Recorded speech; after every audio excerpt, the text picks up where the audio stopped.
Mi cuñado se casó, pero no fuimos invitados.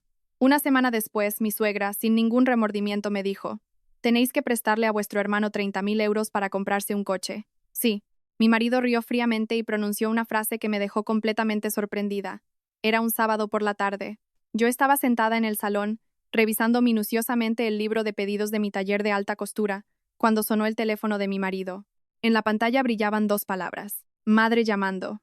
Alejandro, mi marido, estaba sentado frente a mí, sosteniendo una taza de café caliente. Miró la pantalla del teléfono y no se apresuró a contestar. Solo frunció un poco el ceño, como si ya sospechara algo. Levanté la cabeza para mirarlo. Desde la boda de Mateo, el hermano menor de Alejandro, esta casa siempre había estado envuelta en una atmósfera pesada. Era la boda de su propio hermano, pero nosotros no habíamos sido invitados. No hubo invitación, ni aviso, ni una sola llamada. Nos enteramos de la noticia por unas fotos festivas en las redes sociales, donde mi suegra, doña Isabel, sonreía de oreja a oreja junto a su hijo menor y su nueva nuera. Alejandro encendió el altavoz y contestó la llamada. La voz de doña Isabel sonó inmediatamente, tan dulce que me dio escalofríos. Alejandro, ¿estáis en casa? Hijo, quiero hablar un momento. Mi marido respondió con un tono monótono. Sí, mamá, dime. Ella no se anduvo con rodeos. Después de unas breves formalidades, bajó la voz como si estuviera concediendo un privilegio. Preparad dinero para prestarle a Mateo 30.000 euros para comprar un coche. Se acaba de casar, ¿cómo va a ir con esa tartana vieja? Sería una vergüenza para nuestra familia. Mi mano, que sostenía el bolígrafo, se detuvo de golpe. 30.000 euros. Lo dijo con tanta ligereza, como si estuviera pidiendo un par de euros para ir a comprar el pan. Y lo más amargo era que, apenas una semana atrás, esa misma familia nos había apartado del día más feliz de Mateo, como si fuéramos extraños. Miré a mi marido, esperando que se enfadara. Pensé que al menos esta vez Alejandro le exigiría una explicación a su madre. ¿Por qué no nos invitaron a la boda? Pero en cuanto necesitan dinero se acuerdan de nosotros. Pero no. No se enfadó. No gritó. Solo soltó una pequeña risa. Una risa tan suave y gélida que me tensó la espalda. Luego dijo lentamente: de acuerdo, mamá. Le prestaré los 30.000 euros. Me quedé atónita, pensando que había oído mal. Pero Alejandro continuó, con su voz aún serena: pero esta vez tiene que ser con un contrato de préstamo formal, con garantías. Y por favor, trae todos los documentos de la herencia de papá para que los hablemos. Al otro lado de la línea se hizo el silencio. Un silencio tan extraño que podía oír el tic-tac del reloj de pared del salón.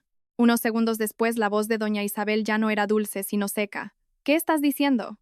¿Por qué metes a tu padre en esto de repente? Alejandro no cambió su tono. No es de repente, mamá. Una cantidad grande de dinero requiere transparencia. ¿Quieres que ayude a Mateo? Lo ayudaré. Pero a partir de hoy, en esta familia, todo tiene que ser transparente.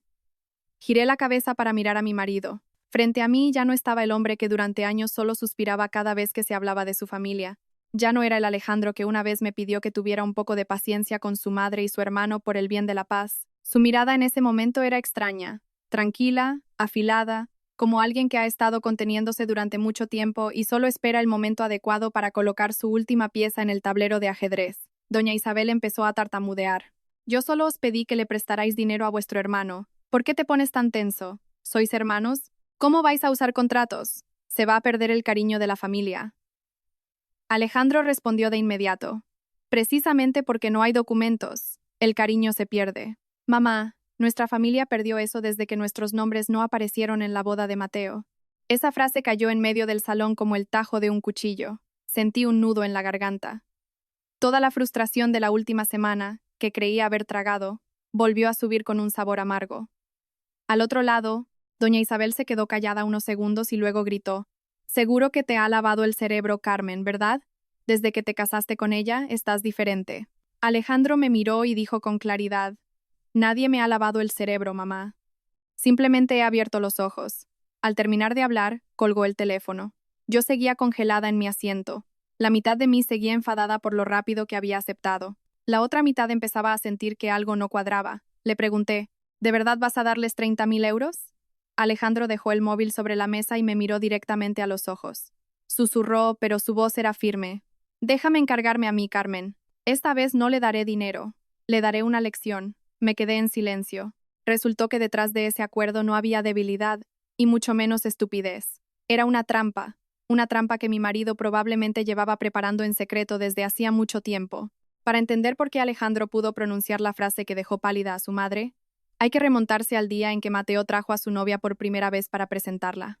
Porque fue a partir de esa cena cuando empecé a notar vagamente que dentro de la familia de mi marido había algo que llevaba mucho tiempo pudriéndose, esperando solo un toque para desmoronarse. Mateo era el hermano menor de Alejandro, 8 años menor que él. A los ojos de doña Isabel, Mateo había sido desde pequeño una joya preciosa, el hijo menor que nació tarde y por tanto merecía más mimos, mientras que Alejandro, por ser el primogénito desde que murió su padre, se dio por sentado que debía cargar con todo. Mi suegra solía decir una frase que sonaba llena de amor, pero que en realidad era una cadena invisible. Tu padre ya no está. Vosotros dos, como hermanos, solo os tenéis el uno al otro. Tú, como hermano mayor, tienes que cuidar del pequeño. Pero ¿qué clase de apoyo era ese sí? Durante años, los que siempre sostenían éramos nosotros, y el que siempre extendía la mano era Mateo. Mateo trabajaba en una pequeña agencia de publicidad en Madrid. Su sueldo era ajustado, pero su móvil siempre era el último modelo. Sus zapatos eran de marca y los fines de semana los pasaba en restaurantes caros del barrio de Salamanca, subiendo fotos como si fuera de la alta sociedad.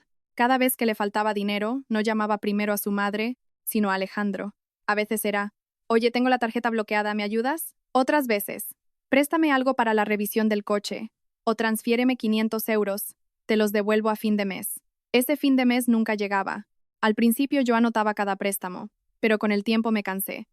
Una vez le recordé a Alejandro con suavidad, intenta decirle a Mateo que vaya pagando a plazos. No es porque seamos tacaños, pero veo que se está acostumbrando mal. Alejandro solo suspiró. Lo sé, pero si lo hago, mamá dirá que cómo puedo ser tan calculador con mi propio hermano, que avergonzaría la memoria de papá. Al oír eso, me callé, no porque estuviera de acuerdo, sino porque sabía que el corazón de mi marido estaba tan cansado como el mío. Una noche a finales de agosto, doña Isabel nos llamó para pedirnos que fuéramos a cenar. Su voz sonaba muy alegre. Venid pronto esta noche. Mateo va a traer a su novia para presentarla. La familia tiene que estar completa. Que los demás vean que somos una familia unida. Me alegré al oírlo. Al fin y al cabo, Mateo ya tenía casi 30 años. Si se casaba, tal vez maduraría y dejaría de depender tanto de su hermano. Esa noche, Alejandro y yo fuimos al piso de mi suegra. Nada más entrar, vi a doña Isabel más ocupada que de costumbre. Había sacado la mejor vajilla y la comida en la mesa era más abundante. Llevaba una blusa de terciopelo burdeos y un collar que normalmente solo usaba para las bodas. Al verme, no me preguntó si estaba cansada del trabajo. Solo miró mi vestido y dijo, hoy tenemos visitas. Habla con un poco de tacto. Su familia no es gente cualquiera. Antes de que pudiera responder, Mateo salió del pasillo. A su lado había una chica alta, de piel clara, con el pelo ondulado hasta los hombros. Se llamaba Valeria. Valeria llevaba un vestido ajustado de color crema. Un pequeño bolso de diseñador colgaba de su codo. Sus uñas estaban perfectamente cuidadas. Nos saludó con voz suave. Hola, Alejandro, Carmen. He oído hablar mucho de vosotros a Mateo. Sus palabras eran suaves, pero su mirada no. Mientras sonreía, Valeria paseó la vista por toda la casa, desde los muebles del salón hasta la vitrina y la foto de mi difunto suegro, don Arturo, colgada en la pared. Su mirada no era la de alguien que visita por primera vez, sino la de alguien que está calculando precios en secreto. La cena comenzó de forma bastante animada. Doña Isabel no paraba de servirle comida a Valeria. Su boca no dejaba de alabarla. Valeria tiene cara de traer buena suerte. Se nota que viene de una buena familia. Luego me miró, elevando la voz a propósito. A nuestra familia no le gusta presumir, pero aún conservamos tierras de nuestros abuelos en el pueblo. El padre de Mateo también dejó algunos activos. Y lo más importante, su hermano mayor tiene un trabajo estable y su cuñada tiene su propio taller de costura. En el futuro no tendréis que preocuparos por nada. Al oír eso, sentí una opresión en el pecho. Mi suegra lo dijo con mucha astucia. El dinero, el esfuerzo y la casa fruto de nuestro arduo trabajo se convirtieron de repente, en su boca, en los cimientos de su gran familia. Como si yo trabajara día y noche no para mí misma, sino para pulir la imagen de su familia. Alejandro, a mi lado, comía en silencio. No contradijo a su madre, ni le siguió el juego, pero vi que su mano, apoyada sobre su rodilla, se cerraba ligeramente en un puño. Sabía que él lo escuchaba y lo entendía todo, solo que aún no quería avergonzar a su madre delante de los invitados. A mitad de la cena, Valeria dejó los cubiertos, sonrió levemente y dijo, como quien no quiere la cosa. Después de casarnos, creo que tendremos que ir pensando en comprar un coche. Da mucha pena que una mujer casada tenga que ir en transporte público o mojándose cuando llueve. Mateo se apresuró a añadir. Todos mis amigos casados tienen coche propio. Si nosotros no lo tenemos, será un poco raro. Doña Isabel parecía estar esperando ese momento. Miró a Alejandro y luego me miró a mí con una sonrisa llena de intenciones. Eso es fácil. Esta familia no permitirá que a su hijo menor le falte de nada. Su hermano y su cuñada están aquí. ¿Cómo van a permitir que su hermano quede mal ante los demás? Me quedé callada. La comida en mi boca de repente perdió todo el sabor. Aquella frase sonaba, a simple vista, como una expresión de cariño, pero sabía perfectamente que esa flecha había sido disparada directamente hacia nosotros. La cena de presentación de la novia de Mateo no era solo una cena familiar, era el primer acto de una obra de teatro en la que, una vez más, nos empujaban a interpretar el papel de patrocinadores. Después de esa cena, pensé que todo quedaría en indirectas. Resultó que no. Doña Isabel empezó a llamarme con más frecuencia. Un día yo estaba en medio del taller, con las manos llenas de polvo de tiza de sastre. Mi suegra llamó para preguntarme si era mejor elegir un vestido de color rojo burdeos o rojo carmesí para la fiesta de compromiso. Otro día, justo cuando me sentaba a comer, me envió una serie de fotos con ejemplos de decoración, flores e invitaciones, acompañadas de un mensaje ligero. Échales un vistazo a ver qué te parece y ayúdame a organizarlo. Ya soy mayor y no entiendo de estas cosas modernas. Al principio pensé que de verdad necesitaba mi consejo.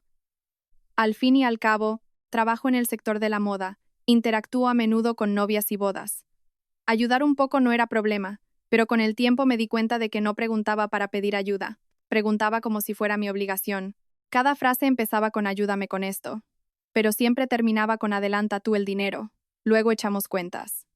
Una tarde, mientras revisaba los pedidos de los clientes, me hizo una videollamada. Nada más verme, apuntó con la cámara a todo su salón.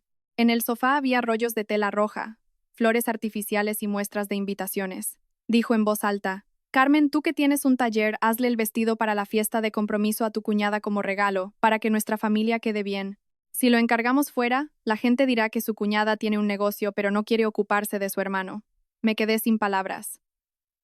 Pronunció la palabra regalo con tanta facilidad, como si el coste de la tela, el trabajo de mis costureras y mi tiempo no valieran absolutamente nada. Por respeto a Alejandro y por no querer avergonzar a la familia de mi marido antes del día feliz de Mateo, al final acepté confeccionarle un vestido a Valeria.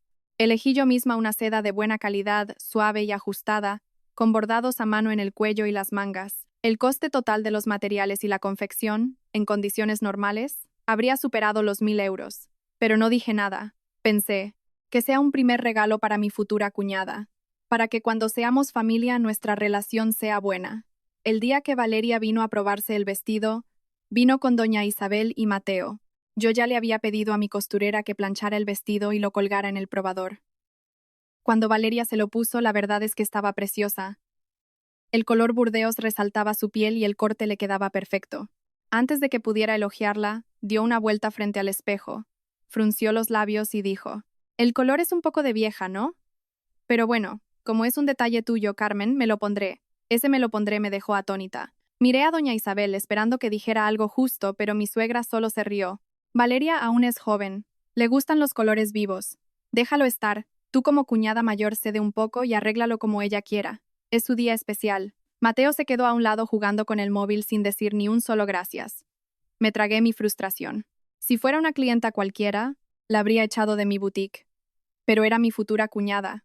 Y era su día feliz, la eterna excusa para obligarme a ceder. Esa noche en casa, no pude ocultar mi enfado. Alejandro me miró un momento y preguntó, ¿ha habido problemas hoy? Le conté lo de Valeria despreciando el vestido que hice, y lo de su madre usando mi taller como servicio gratuito para su familia. Escuchó atentamente, sin interrumpir. Al terminar, me sirvió un vaso de agua y pronunció una frase que me sorprendió un poco. Sé que has tenido mucha paciencia, pero todo esto lo estoy anotando. Levanté la cabeza para mirarlo. ¿Qué estás anotando? Alejandro no dio muchas explicaciones. Solo abrió una aplicación de notas en su móvil. Allí estaba registrado cada préstamo de Mateo. Cada vez que su madre me pedía que adelantara dinero, completo con la fecha, la cantidad y el comprobante de transferencia. También había capturas de pantalla de los mensajes de doña Isabel pidiéndome que encargara flores y adelantara el dinero. Miré a mi marido. Por primera vez me di cuenta de que no es que no supiera nada, lo sabía todo, solo que guardaba silencio a su manera. A partir de entonces, Doña Isabel se volvió aún más insoportable. Empezó a presumir ante los familiares de que la boda de Mateo sería a lo grande, sin envidiar a nadie. Cada vez que alguien preguntaba de dónde salía el dinero, ella siempre sonreía con confianza. Mi familia tiene un hijo mayor muy responsable y una nuera que sabe ganar dinero. En un evento familiar tan grande, ¿cómo iban a quedarse de brazos cruzados? Esa frase llegó a mis oídos a través de una tía de Alejandro. Al escucharla, sentí un frío helado.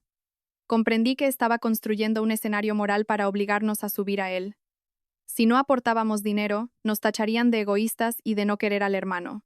Si nos negábamos a ayudar con los preparativos, nos llamarían irresponsables. Doña Isabel no necesitaba decirlo directamente, pero cada una de sus palabras nos empujaba a una posición en la que teníamos que gastar dinero por pura presión social. Lo extraño era que Alejandro seguía sin oponerse abiertamente. Seguía yendo a cenar si su madre lo llamaba, seguía sentado escuchando cómo ella presumía, y seguía sin destapar el comportamiento de Mateo delante de los familiares. Pero después de cada reunión, le veía guardar en secreto un mensaje más, fotografiar un recibo más y añadir una línea más en la pequeña libreta del cajón de su escritorio. Una vez le pregunté, ¿cuál es tu plan exactamente? Me miró y respondió, aún no es el momento. En aquel entonces no entendía lo aterradora que era esa frase en boca de Alejandro. Solo sabía que mi presentimiento era cada vez más claro. La boda de Mateo no iba a ser solo un día feliz. Sería como un escenario ya preparado. Solo faltaba que se levantara el telón para obligarnos a actuar como donantes. Aproximadamente una semana antes del día de la boda, todavía pensaba que tal vez era yo la que estaba siendo demasiado sensible. A pesar de que doña Isabel ya había lanzado innumerables indirectas sobre que el hermano mayor debía financiar al menor, y a pesar de la actitud despectiva de Valeria, me decía a mí misma, ya está, es su día feliz, no te lo tomes a pecho. Ese día, al llamar a doña Isabel para preguntarle por los arreglos del vestido de Valeria, tomé la iniciativa y pregunté, «Mamá, la boda de Mateo ya está cerca. ¿Hay algo en lo que podamos ayudar? Si hay que reservar coches, habitaciones de hotel para invitados o recibirlos, avísanos con tiempo para que Alejandro y yo nos organicemos». Al otro lado del teléfono hubo un silencio de varios segundos, y luego doña Isabel soltó una risita. Una risa que sonó todo menos sincera. «Déjalo. Encargaos de vuestro trabajo. De la boda ya me ocupo yo aquí». Me extrañó un poco. Alguien que antes me pedía ayuda para cada pequeño detalle, ahora decía que podía con todo sola. Pensé que era falsa cortesía, así que insistí. Pero es la boda del hermano de Alejandro, no podemos quedarnos sin hacer nada. Si pasa algo, dímelo, no te cortes. Ella cambió inmediatamente su tono a uno un poco cortante. Si te digo que no hace falta, es que no hace falta. Ocúpate de tu taller. No te hagas la ocupada para luego quejarte de que estás cansada. Al terminar la frase, colgó directamente. Me quedé mirando la pantalla oscura del móvil. Sentí una repentina inquietud en el pecho, pero traté de calmarme. Quizás de verdad temía que yo estuviera muy ocupada, o quizás la familia de la novia quería una celebración más sencilla. A pesar de todo, lo preparé todo. Había preparado un sobre con una cantidad bastante generosa. Pensé que, sin importar cómo se comportara su familia, Mateo seguía siendo el hermano de Alejandro. También compré un juego de sábanas y una colcha de seda carísima como regalo de bodas, y encargué una caja de vinos de alta gama para los consuegros. No quería que nadie nos mirara y dijera que los cuñados no tenían educación. Mi orgullo todavía intentaba mantener una buena imagen ante la familia de mi marido. Pero a medida que se acercaba el día de la boda, todo se volvía más extraño. No llegó ninguna invitación, nadie nos dijo la hora del evento, nadie nos informó del restaurante. No hubo ni una sola llamada para pedirnos que recibiéramos a los invitados o que fuéramos antes para ayudar. Le envié un mensaje a Mateo. «Mateo, ¿a qué hora es tu boda y dónde? Para que Alejandro y yo vayamos antes». El mensaje fue leído, pero no hubo respuesta. Por la noche le pregunté a Alejandro, ¿has recibido tú la invitación o el horario de parte de tu madre? Alejandro estaba sentado en su escritorio, hojeando su pequeña libreta. Levantó la cabeza, su mirada extrañamente tranquila. «No». Me quedé en silencio. «¿No? ¿Qué quieres decir con que no? Es la boda de tu propio hermano. ¿Cómo es que no sabemos nada?» Cerró su libreta y esbozó una sonrisa amarga. «Que no nos inviten significa que no esperan que vayamos». La frase fue ligera, pero pude sentir la profunda grieta que había detrás. Yo aún no me resignaba. A la mañana siguiente intenté llamar a doña Isabel. No contestó. Llamé a Mateo. Tampoco contestó. Le envié un mensaje a Valeria preguntándole, ¿Hay algo en lo que os pueda ayudar? Solo me respondió de forma escueta. No hace falta, Carmen. 4 palabras frías como el hielo. Fue entonces cuando empecé a entender. No era un descuido, era una exclusión deliberada. Y llegó el día de la boda. Aquel día, el cielo estaba despejado. El sol dorado de la mañana iluminaba el balcón de nuestro piso en Madrid. Me levanté como de costumbre, le preparé el café a Alejandro, pero sentía el corazón pesado como una piedra. No sabía qué ropa ponerme ese día. ¿Debería llamar una vez más o seguir esperando noticias? Alejandro, por el contrario, estaba tranquilo de una manera aterradora. Llevaba ropa de andar por casa, sentado leyendo documentos como si fuera un día cualquiera. Hacia el mediodía, mi teléfono empezó a vibrar sin parar. Una prima por parte de Alejandro me envió un enlace de Facebook con la pregunta: «Anda, Carmen, ¿cómo es que no estáis en la boda de Mateo?». Lo abrí. En la pantalla, Mateo y Valeria posaban en un salón de bodas deslumbrante. Doña Isabel, con un elegante vestido verde, sonreía radiante junto a los novios. Los familiares por parte de mi marido estaban todos allí, desde el tío mayor hasta parientes lejanos que yo solo había visto un par de veces. El salón estaba lleno de invitados. Solo nosotros dos faltábamos. Me desplacé hacia abajo. Mateo había publicado un estado: «Gracias a mi madre y a las personas que de verdad me quieren por estar aquí hoy». Leí una y otra vez la frase «que de verdad me quieren». Sentí un nudo en la garganta. Esa frase no era solo un agradecimiento. Era como una bofetada directa en la cara de Alejandro, el hermano que durante años había pagado en secreto sus deudas. Le había prestado dinero y había solucionado sus problemas. Estaba tan furiosa que me temblaban las manos. Cogí el móvil y me levanté. «Voy a llamar a tu madre y exigirle una explicación. Esto ya es pasarse de la raya». Pero Alejandro me agarró de la muñeca. Su agarre no era fuerte, solo lo suficiente para detenerme. Miró la pantalla del móvil, vio la foto de su madre y su hermano sonriendo felices, y dijo en voz muy baja: «No hace falta». Me volví hacia él. «¿No hace falta? Te hacen esto, ¿y tú todavía quieres quedarte callado?». Alejandro soltó mi mano. Su mirada ya no reflejaba tristeza. Su mirada era fría, tan fría que parecía un extraño. Dijo: «Ya nos han borrado de la familia. Deberíamos darles las gracias, porque a partir de hoy ya no tendré que preocuparme por los sentimientos de nadie». Me quedé de piedra en medio del salón. La música del vídeo de la boda en el móvil seguía sonando alegremente. En la pantalla había una boda bulliciosa, mientras que en nuestra casa solo había un silencio asfixiante. Por primera vez, no vi a Alejandro herido. Lo vi lúcido. Y esa lucidez me hizo comprender que la última puerta entre él y su familia se había cerrado, de una forma muy silenciosa pero rotunda y gélida. Después de aquel día de la boda pensé que Alejandro estaría triste. Al fin y al cabo, Mateo era su hermano de sangre. El hermano al que alguna vez llevó a cuestas cuando era pequeño, al que siempre le daba la porción más grande de carne cuando la familia pasaba apuros económicos. Ser excluido del día más importante por su propia madre y hermano. Cualquier otra persona habría montado en cólera, pero mi marido no. Estaba tranquilo de una manera que me preocupaba. Toda esa tarde, Alejandro no habló mucho. Apagó el móvil, cerró el portátil y se encerró en el despacho. Yo estaba de pie al otro lado de la puerta, escuchando el sonido de los cajones abriéndose y cerrándose, el suave roce del papel. Un momento después, salió con un sobre de papel desgastado.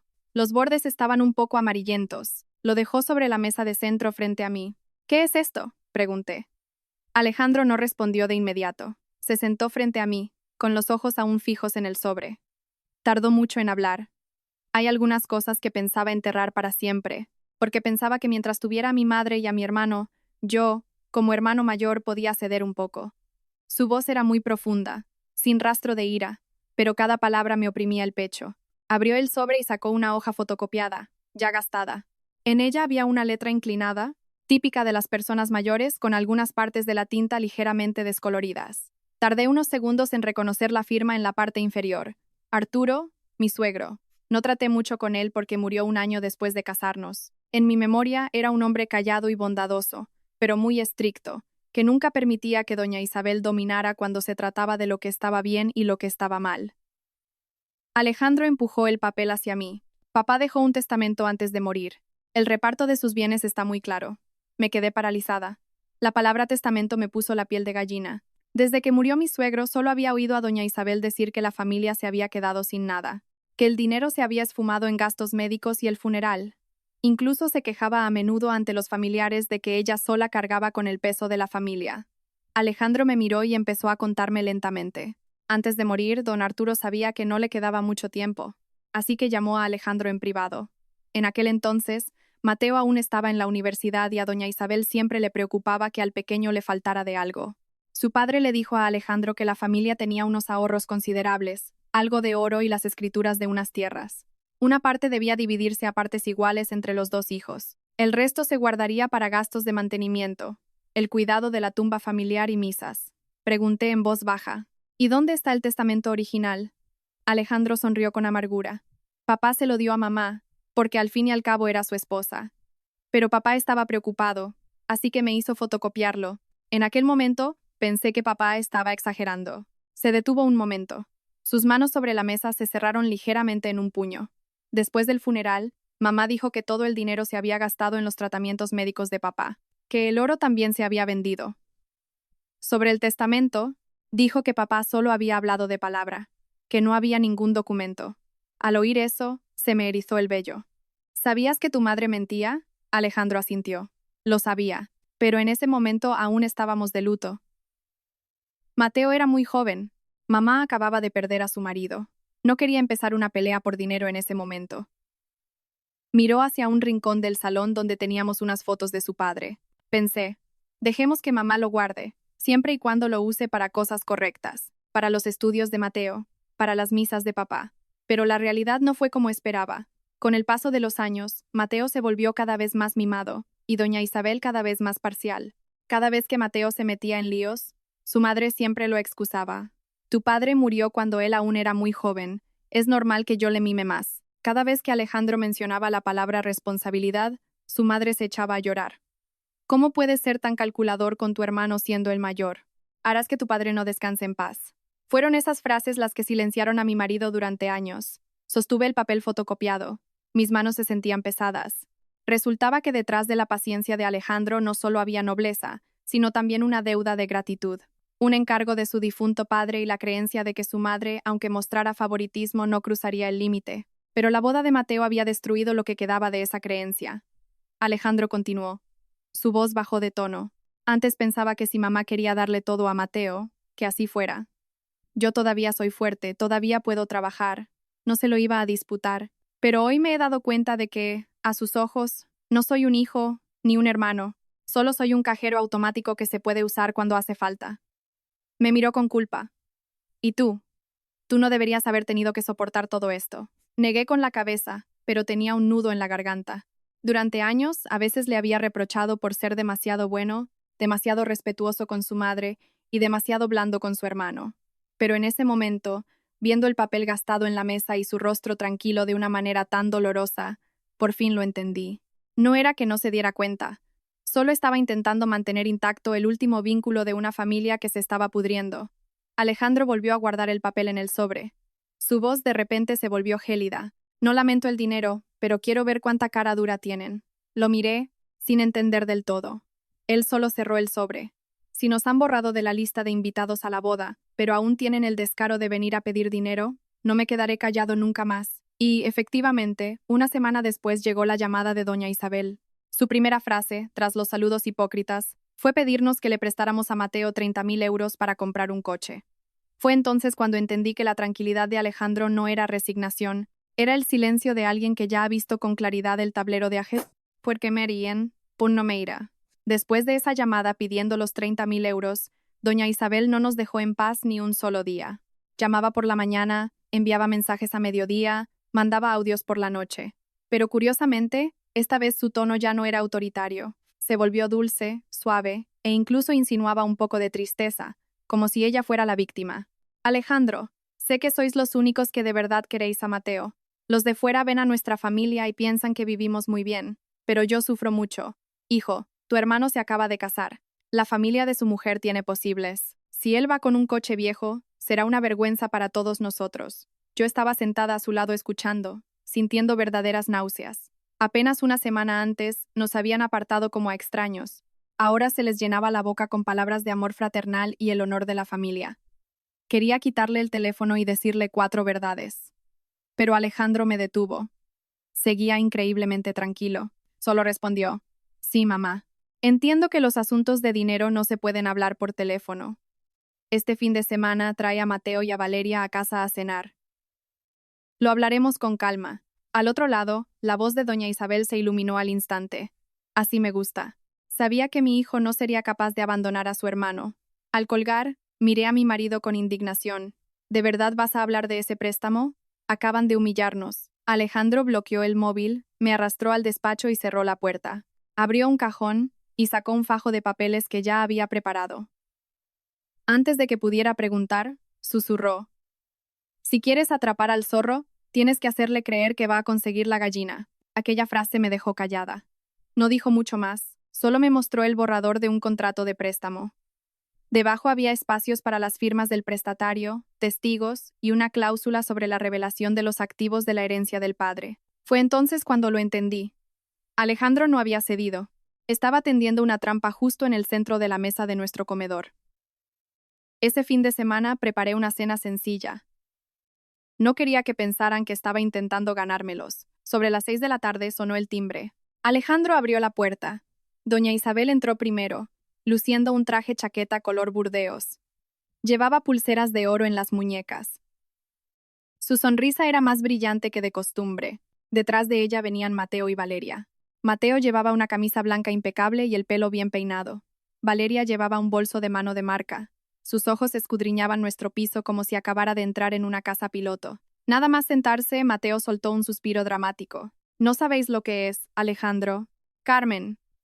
En la familia de mi mujer todos tienen cochazos. Su cuñado conduce un Mercedes. Su padre tiene chofer privado. Yo voy con mi berlina vieja. A veces me da vergüenza aparcar delante de su casa. Valeria se apresuró a intervenir. Su voz sonaba suave, pero punzante. Hoy en día, el prestigio de un hombre se mide por su coche. Alejandro, Carmen, si me bajo de un coche demasiado cutre, la gente dirá que la nuera de esta familia no tiene clase. Dejé la fuente de ensalada en la mesa, intentando mantener la calma. Si esto hubiera pasado antes, tal vez habría sentido lástima y habría pensado en ayudar. Pero después de la boda sin invitación, cada palabra que pronunciaban solo me parecía ridícula. No nos necesitaron en su día más feliz, pero necesitaban desesperadamente nuestro dinero para mantener las apariencias después de la boda. Alejandro, sentado enfrente, escuchaba sin interrumpir. Incluso asintió. Sí, lo mejor es que os prestemos esos 30.000 euros. Doña Isabel, al oírlo, se puso radiante de alegría. Se volvió hacia mí y dijo, ¿ves? Tu marido sí que es una persona comprensiva. ¿Qué te dije yo? Los matrimonios tienen que pensar a largo plazo. Ayudamos a su hermano ahora, y cuando él tenga éxito, toda la familia estará orgullosa. No respondí, solo miré a Alejandro. Dejó los cubiertos, sacó el fajo de papeles que tenía en la carpeta a su lado, y se los empujó a Mateo. Lo he preparado todo, léelo. Si estás de acuerdo, firma. La sonrisa de Mateo se borró de inmediato. Cogió los papeles y apenas leyó un par de líneas. Ya estaba frunciendo el ceño. ¿Un contrato de préstamo? ¿Por qué te pones tan serio, Alejandro? Somos familia. Alejandro dijo con un tono neutro. Precisamente porque somos familia. Todo tiene que estar más claro. 30.000 euros no son 100 euros. Valeria, a su lado, también se inclinó hacia adelante. Su expresión cambió lentamente. Doña Isabel le arrebató los papeles a Mateo, los leyó por encima y dio un golpe en la mesa. ¿Qué significa esto de garantía con las tierras de la herencia de papá? ¿Por qué sacas ese tema? El ambiente en el salón se congeló de inmediato. El rostro de Mateo palideció. Valeria miraba confundida, de su suegra a su marido. Estaba claro que nunca había oído hablar de ningunas tierras de herencia. Mientras tanto, doña Isabel ya no podía mantener su actitud dulce. Se le enrojeció la cara y abrió los ojos de par en par, como si su secreto hubiera sido descubierto. Alejandro puso tranquilamente su mano sobre el montón de papeles. ¿Quieres que ayude a Mateo, mamá? Lo ayudaré. Pero si es Mateo quien pide el préstamo, es Mateo quien firma. Si tú quieres ser el aval, tienes que demostrar que tienes activos. La parte de las tierras de la herencia de papá, los ahorros que papá dejó para que se dividieran. Todo este tiempo lo has tenido tú. Hoy vamos a hablarlo de una vez para que todo sea transparente. Doña Isabel se levantó de un salto. La silla raspó fuertemente contra el suelo. ¿Cómo te atreves a usar ese tema para presionar a tu madre? Seguro que Carmen te ha comido la cabeza. ¿A que sí? Te crié con todo mi esfuerzo para que ahora le eches cuentas a tu propia madre. El corazón me latía con fuerza. Su ira no era la de alguien calumniado. Era la de alguien que ha sido pillado infraganti. Alejandro también se levantó. Por primera vez en muchos años, Miró directamente a los ojos de su madre sin esquivar la mirada. Su voz se volvió grave. Cada palabra era clara. No te estoy presionando, mamá. Solo quiero que todo sea transparente, tal como papá pidió. El salón quedó en un silencio sepulcral. Se podía oír a Valeria tragar saliva. Mateo solo miraba al suelo. Sus manos estrujaban el contrato hasta arrugarlo. Yo estaba sentada allí, sintiendo un escalofrío en la espalda. Por primera vez veía a mi marido, no como el hijo mayor cuya paciencia se había agotado, sino como alguien que mantenía los modales como hijo, que dejaba la puerta abierta para prestarles el dinero si de verdad lo necesitaban, pero que ya no iba a permitir que los lazos familiares se usaran como una soga para asfixiarnos. Y supe que, desde que doña Isabel dio el golpe en la mesa y se levantó, esta cena ya no era solo para discutir una deuda. Se había convertido en el primer interrogatorio de una familia que escondía demasiadas verdades. En cuanto Alejandro mencionó el testamento, la cara de doña Isabel cambió drásticamente. Su dulzura desapareció, dejando solo una mirada afilada, viendo a su hijo como si fuera un traidor. Volvió a golpear la mesa. Siseó. Ya me lo imaginaba. Desde que te casaste con Carmen has cambiado. Es ella la que te insta a exprimir el patrimonio de tu madre, ¿verdad? Ha visto que aún tengo ahorros y quiere dejarnos secos. Me quedé atónita. Aunque ya estaba acostumbrada a sus palabras venenosas, no esperaba que le diera la vuelta a la tortilla tan rápido. Estaba claro que la que pedía 30.000 euros era ella. La que nos obligaba a mantener a Mateo era ella. Pero en una sola frase, de repente, yo me convertía en la nuera avariciosa que iba tras la fortuna de sus suegros. Antes de que pudiera decir nada, Valeria dejó elegantemente su plato. Su voz era suave pero llena de sarcasmo. Sinceramente, Alejandro, Carmen, tenéis una buena posición económica, pero sois tan calculadores con vuestra propia madre que me dejáis perpleja. En una familia hay que quererse. ¿Por qué usar papelajos para presionar a unos padres? Al oír eso, me volví hacia ella. Acababa de entrar en esta familia, pero Valeria había aprendido muy rápido a ponerse del lado que más le convenía. Alejandro se echó a reír. No fue una risa alegre, sino una risa fría que heló a todos en la habitación. Miró a Valeria y dijo, no invitarnos a la boda y luego venir a pedir 30.000 euros. A eso lo llamas quererse. Pedir un contrato de préstamo claro, a eso lo llamas ser calculador. Tu definición de familia es muy interesante. El rostro de Valeria se tensó un poco. Mateo salió de inmediato en defensa de su mujer. Elevando el tono de voz dijo, Alejandro, ¿por qué hablas así? Eres mi hermano de sangre, pero hablas como si fueras un extraño. Me caso y no me das la enhorabuena. Y ahora me pones trabas con el dinero. Alejandro dio un golpe en la mesa con el fajo de papeles. Su voz sonó seca. Miró fijamente a Mateo. Cada una de sus palabras era afilada como un bisturí. ¿Quién es el extraño? El extraño es a quien se le oculta la fecha de la boda. El extraño es quien no recibe ni una triste invitación. El extraño es de quien esta familia solo se acuerda cuando necesita dinero. Mateo se quedó mudo. Abrió la boca para replicar, pero no encontró las palabras. Doña Isabel, al ver a su hijo menor acorralado, jugó inmediatamente su carta estrella, llorar. Las lágrimas brotaron tan rápido que parecían ensayadas. Llevándose la mano al pecho, dijo con voz temblorosa, Dios mío, qué vida más desdichada la mía. Yo solo quiero que esta familia esté unida. Si no os invitamos a la boda fue porque Valeria dijo que prefería pocos invitados para ahorrar. Pensé que estabais muy ocupados con el trabajo. Por eso no os llamé, no porque os odie. Al oír eso, casi me echo a reír de lo patético que resultaba. Cualquier culpa se la echaba a la nueva nuera, pero para pedir dinero, acudía al hermano mayor. Doña Isabel siempre sabía cómo colocarse en la posición más lastimera. Valeria, al ser mencionada, se sorprendió y se apresuró a desmentirlo. Suegra, yo dije que quería pocos invitados, pero nunca dije que no invitáramos a Alejandro y a Carmen. El ambiente volvió a tensarse. Alejandro, con toda la calma del mundo, cogió su móvil. Abrió un archivo de audio y lo puso en el centro de la mesa. Mamá, no hace falta que le eches la culpa a nadie. Tengo esto. Doña Isabel dejó de llorar de golpe. Vi cómo le temblaban ligeramente las manos sobre el regazo. El audio empezó a sonar. Al principio había un poco de ruido de fondo, pero la voz de doña Isabel era inconfundible. En la grabación hablaba con un familiar. No hace falta que invites a Alejandro. Si va su mujer, se creerá que la familia necesita su dinero. Siempre van de cuñados salvadores. Qué pesados. La boda de Mateo tiene que ser lujosa y con clase. No necesitamos verles las caras a esos dos. El salón quedó en un silencio sepulcral. Yo seguía petrificada. Aunque ya lo sospechaba, escucharlo directamente de la boca de mi suegra me dolió profundamente. No fue por descuido, ni un malentendido, ni por ahorrar. Nos excluyeron a propósito, con palabras llenas de desprecio. Valeria miró a doña Isabel. Su expresión cambió por completo. Quizás era la primera vez que se daba cuenta de que la familia en la que acababa de entrar no era tan rica, tan buena, ni tan unida como le habían vendido antes de la boda. Mateo, por su parte, se puso rojo de vergüenza, pero en lugar de admitir su error, se volvió hacia Alejandro y gruñó. «¿Me has grabado, Alejandro? ¿Tienes corazón o qué? Le has tendido una trampa a tu propia madre». Alejandro miró a su hermano durante un largo rato. En sus ojos ya no había ira, solo una decepción profunda y gélida. Dijo, «¿Y tú qué? ¿Tú me consideras tu hermano mayor? Te casas y dejas que nos enteremos por Facebook. Cuando necesitas dinero es cuando recuerdas que somos hermanos de sangre.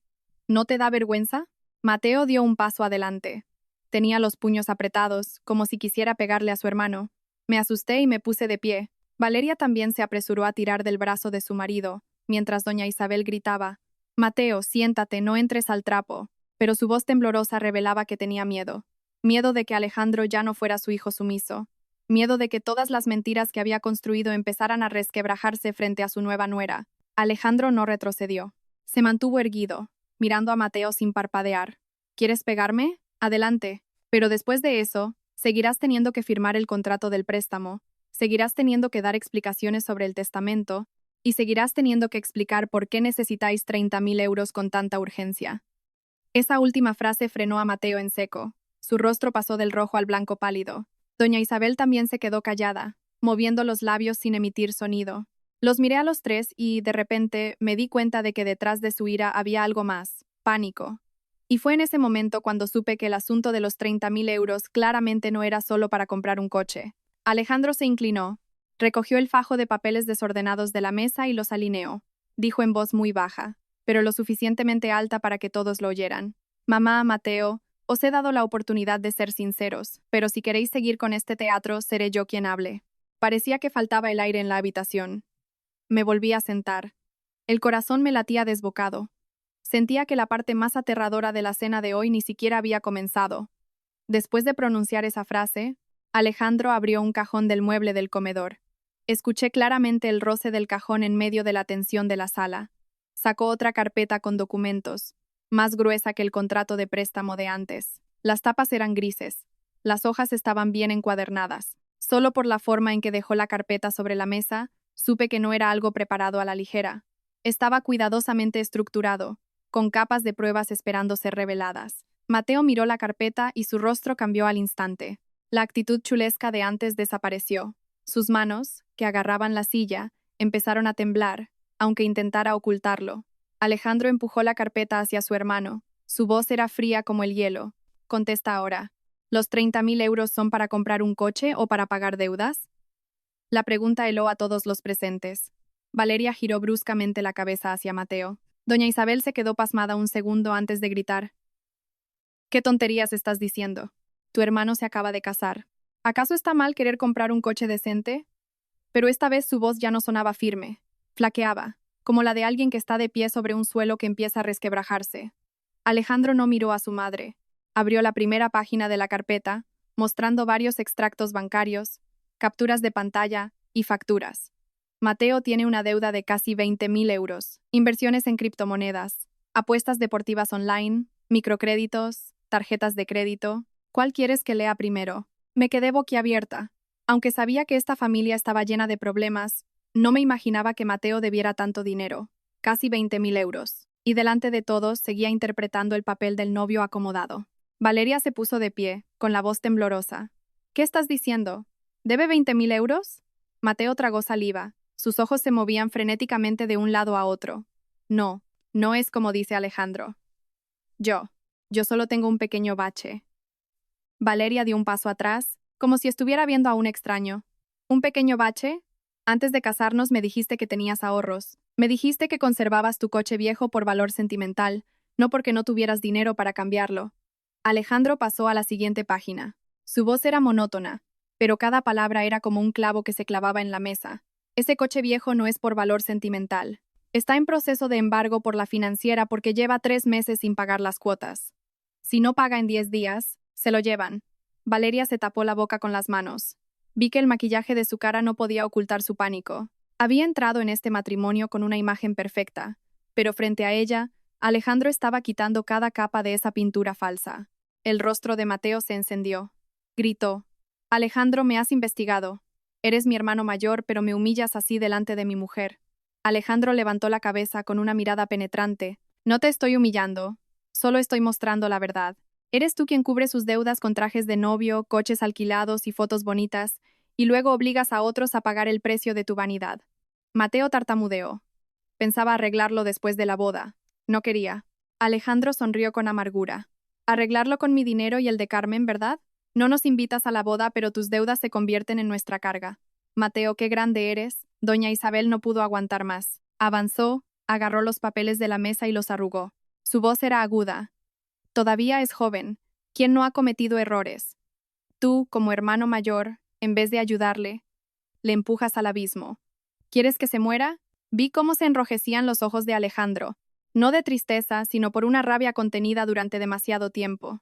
Dio un puñetazo en la mesa. El ruido me asustó. ¿Qué clase de error hace que te gastes el dinero de la herencia de papá para mantener a un perdedor durante 10 años? ¿Qué clase de error hace que, cada vez que cae, tú lo cubras con dinero y manipules a todos con los lazos familiares? ¿Le quieres o le estás arruinando la vida? La frase rompió el silencio. Era la primera vez que escuchaba a Alejandro usar palabras tan duras con su madre, no porque fuera un mal hijo, sino precisamente porque aún le importaba y le dolía. Ya no podía soportar ver cómo su madre seguía empujando a Mateo a un pozo sin fondo. Doña Isabel se quedó paralizada, le temblaban los labios, pero aún intentaba defenderse. ¿Tú qué sabrás? Desde pequeño siempre le ha faltado de todo. Tu padre era muy estricto con él. Los familiares siempre le comparaban contigo. Si no compensaba yo eso, ¿quién lo iba a hacer? Alejandro miró a su madre. Su voz se hizo más grave. Compensarlo haciéndole creer que, durante toda su vida, por muy grave que sea la que líe, siempre habrá alguien que pague por él. ¿A eso le llamas amor? Valeria empezó a llorar. No era un llanto suave como el día de las presentaciones, sino sollozos ahogados por la rabia y la vergüenza. Señaló a Mateo. Me engañaste. Engañaste a toda mi familia.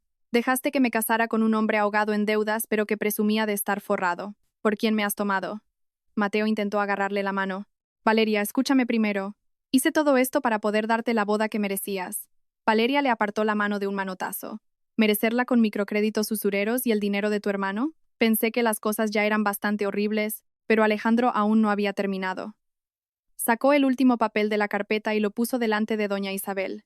Esta vez su voz era más baja, pero mucho más pesada. Y este es el pagaré de un prestamista a nombre de mamá. El mes pasado pediste 25.000 euros a unos usureros para tapar parte de las deudas de Mateo. Los intereses son asfixiantes. ¿Hasta cuándo pensabas ocultarlo? Doña Isabel se quedó de piedra.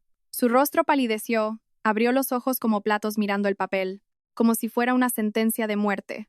Mateo también se quedó rígido. Claramente no esperaba que su hermano supiera esto. Y yo sentí que todo mi cuerpo se helaba. Resultó que doña Isabel no era tan pobre como para tener que suplicar a su hijo. Y no era solo que quisiera comprarle un coche a su pequeño. Estaba agotando todos los recursos, incluso pidiendo dinero a prestamistas usureros, para salvar a un hijo que ya estaba acostumbrado a montar líos y esperar a que otros los arreglaran. Miré a Alejandro. Ya no era el marido callado y paciente de años atrás. Parecía un cirujano que se veía obligado a abrir una herida supurante, aunque supiera que el paciente gritaría de dolor. Y la familia frente a mí, la familia que alguna vez presumió de ser respetable, de tener dignidad y de estar llena de amor, ahora estaba al desnudo, mostrando sus deudas, mentiras y un amor tan retorcido y aterrador. Doña Isabel se desplomó de repente en la silla. Sus manos se aferraban al borde de la mesa. Ya no lloraba. No porque se le hubieran acabado las lágrimas, sino porque esta vez todo llanto era inútil.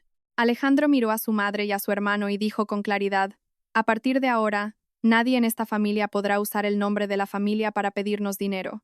Si queréis salvar a Mateo, tendréis que ser sinceros. Si seguís mintiendo, entregaré todos estos papeles donde corresponda. Nadie respondió. Valeria seguía llorando. Mateo bajaba la cabeza profundamente. Doña Isabel estaba sentada sin moverse, como una estatua. Y yo, por primera vez después de años siendo nuera, veía como la falsa fachada de lujo de la familia de mi marido se desmoronaba ante mis ojos, revelando no riqueza, sino un precipicio dispuesto a tragárselos a todos. Valeria fue la primera en romper el silencio. Ya no estaba sentada con la espalda recta y elegante como cuando llegó. Tenía los ojos rojos y las manos apretaban con fuerza el bolso sobre su regazo. De repente, giró la cabeza bruscamente hacia Mateo. Su voz temblaba, pero era afilada. Explícame una cosa. El piso en Madrid que decías que era tuyo, ¿de quién es en realidad? Mateo se sobresaltó como si le hubieran dado una bofetada. Miró de reojo a su madre, luego a Alejandro, antes de finalmente mirar a su mujer. Sus labios se movieron sin emitir sonido.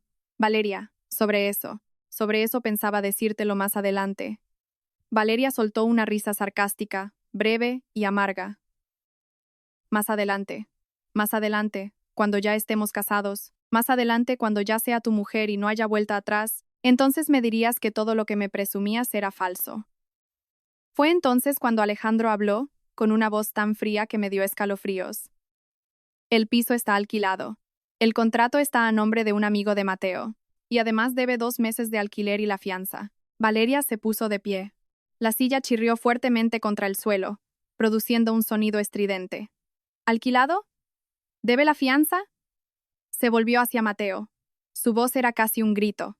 Me dijiste que era un piso que habías comprado para que viviéramos después de casarnos. Incluso llevaste allí a mis padres. Mateo palideció e intentó tirar de ella para que se sentara. Cálmate, cariño. En aquel momento aún no me habían dado el dinero. Mi plan era. Valeria le apartó la mano. ¿Cuál era tu plan? ¿Esperar a que diera a luz para decirme que vivíamos de alquiler? Doña Isabel se apresuró a mediar. Valeria, no grites. Sois unos recién casados, si hay problemas, habladlo con calma. Es normal que los hombres quieran aparentar un poco. Valeria miró a su suegra. Su mirada ya no mostraba ningún respeto. ¿Aparentar un poco? ¿Usted llama aparentar un poco a engañar a toda mi familia? La frase silenció a doña Isabel. Vi su rostro. Su falsa tranquilidad empezaba a desmoronarse. Estaba tan segura de que su nueva nuera se pondría de su lado porque le había pintado el cuadro de una familia acomodada. Pero ahora era esa misma nuera quien la interrogaba. Valeria pareció recordar algo. Señaló la muñeca de Mateo. ¿Y el Rolex que llevabas en las fotos de la preboda? Dijiste que era un regalo de cumpleaños de tu madre del año pasado. Mateo, por instinto, escondió la mano. Alejandro respondió por él, sin dudar. El reloj fue alquilado en un paquete junto con el coche nupcial. Se devolvió ese mismo día. Valeria se llevó las manos a la cabeza y dio un paso atrás. ¿Y el coche blanco del día de la boda? El que dijiste que acababan de matricularte. Vi a Mateo cerrar los ojos, mientras el rostro de doña Isabel se quedaba pálido como la cera. Alejandro continuó. El coche se alquiló por 4 horas. Como tardó en devolverlo, le cobraron una multa. Antes de que terminara el banquete, los del alquiler ya estaban llamando para reclamarlo. Por eso Mateo le dijo al chofer que se llevara el coche con la excusa de que iba a lavarlo. Valeria se quedó petrificada. Seguramente todos los recuerdos de antes de la boda le daban vueltas en la cabeza. Podía adivinarlo por su expresión.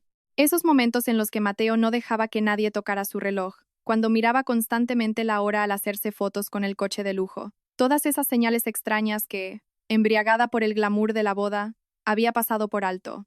Pero ahora que se descubría la verdad, todo cobraba sentido. ¿Y qué pasa con todos los gastos de esta boda? Preguntó Valeria. Su voz sonaba ronca. Dijiste que reservaste el salón medio año antes, que tu familia lo pagaba todo para mantener su estatus.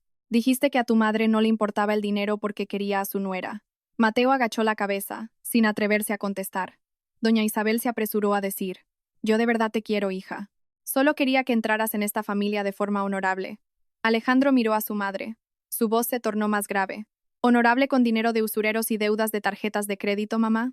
Doña Isabel se atragantó. Valeria rompió a llorar de repente. No eran las lágrimas suaves de antes, sino sollozos de pura rabia y vergüenza. Pensaba que me casaba con un hombre de buena familia. Hasta te defendí ante mis padres. Creía que eras callado pero inteligente, que tu familia era sencilla pero con una buena base. Y resulta que todo era un puto teatro. Mateo, acorralado, finalmente explotó. Dio un golpe en la mesa y le gritó a Alejandro. Alejandro, ¿estás contento ahora? Has arruinado mi boda a propósito, ¿verdad? Como tú eres un amargado, no quieres que yo sea feliz. Al oír eso, me enfurecí muchísimo. Él era el que había mentido. Él era el que había construido una imagen falsa. Y ahora le echaba toda la culpa a su hermano. Pero Alejandro no se enfadó. Solo miró a Mateo con una mirada gélida y triste. No, fuiste tú quien usó el matrimonio como herramienta para engañar a los demás.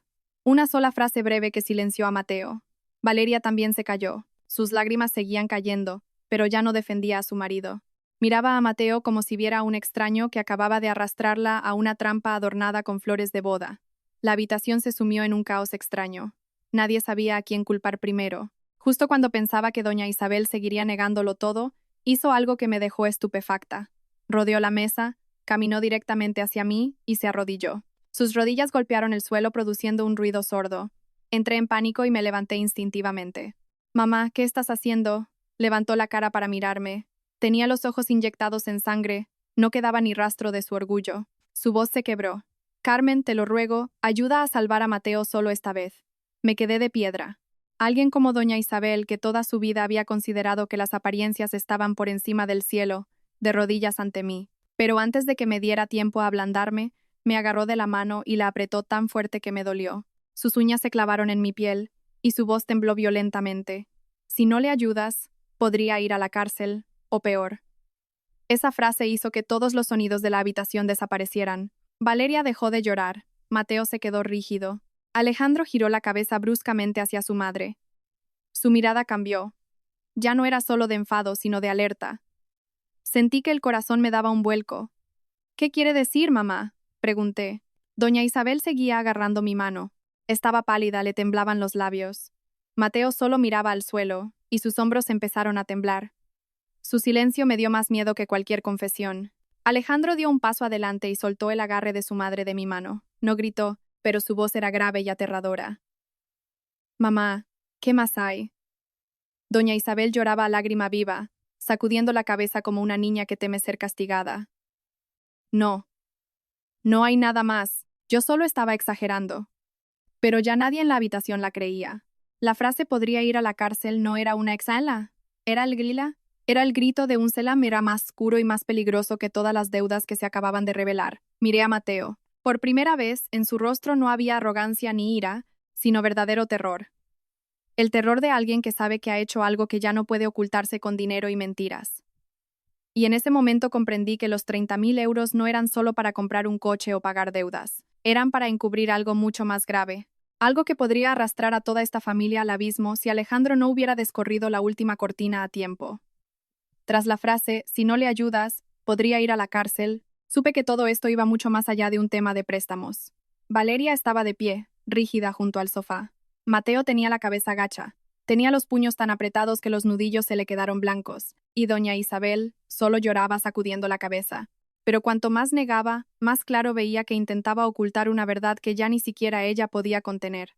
Alejandro miró a su madre durante mucho tiempo. No levantó la voz, no dio golpes en la mesa ni usó palabras malsonantes. Esa misma calma fue lo que me aterrorizó. Preguntó lentamente: «¿Vas a hablar ahora o esperamos a que la Policía Nacional venga a casa?». La palabra policía me puso los pelos de punta. Valeria se tapó la boca con la mano, mientras Mateo levantaba la cabeza sobresaltado. Tenía los ojos rojos por el pánico.